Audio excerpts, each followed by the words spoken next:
પાણીપુરી વાળા ભાઈ બોલો. હા બોલો ને. આપણે એક પ્લેટના કેટલા લ્યો તમે? આપણે જો ભાઈ એને આખા રાજકોટમાં સૌથી સસ્તી પાણીપુરી આપી. પણ કેટલા લ્યો ઈ તો કયો પેલા. આપણે એક પ્લેટના ખાલી 10 રૂપિયા લઈ. ખાલી 10 રૂપિયામાં? ખાલી 10 રૂપિયા. અને મસાલો બસાલો એ બધું એમ વ્યવસ્થિત કરો તમે? મસાલો છે નો એટલે ઓલો બટેકા ને એવું બધું આપણે નો પાણી આવે બે તીખું મીઠું ને એ બધું? ના કાકા એ 10 રૂપિયા વાળી જે પ્લેટ છે ને એમાં તો ખાલી પૂરી જ આવશે ને પાણી આવે એમાં, ખાલી એમાં મસાલો ન આવે 10 રૂપિયામાં કઈ. તો એનાથી ઉપરની પ્લેટ આમ સસ્તી હો.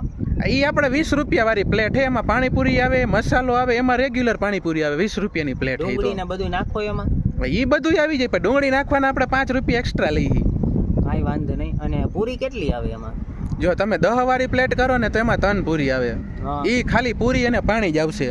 અને આ ઓલી બીજી તમે પ્લેટ કીધી 20 રૂપિયાની જો તમે પ્લેટ બનાવો ને તો એમાં 5 પૂરી આવશે, પાણી આવશે ને મસાલો આવશે. ડુંગળી જોતી હોય 5 રૂપિયા વધારે. ખાલી 5 જ પૂરી? તો 5 જ પૂરી હોય ને. હવે બીજે તો હાથ કે એમ કઈક પૂરી આપે ને માથે હતા 2-3 તો ઓલી પાપડી પૂરી આપે ભાઈ. પાપડી પૂરી તો અમે આપી, મેં ક્યાં ના પાડી. પણ તમે ખાલી 5 પૂરી 20 રૂપિયામાં યાર આવું થોડું ને હાલે.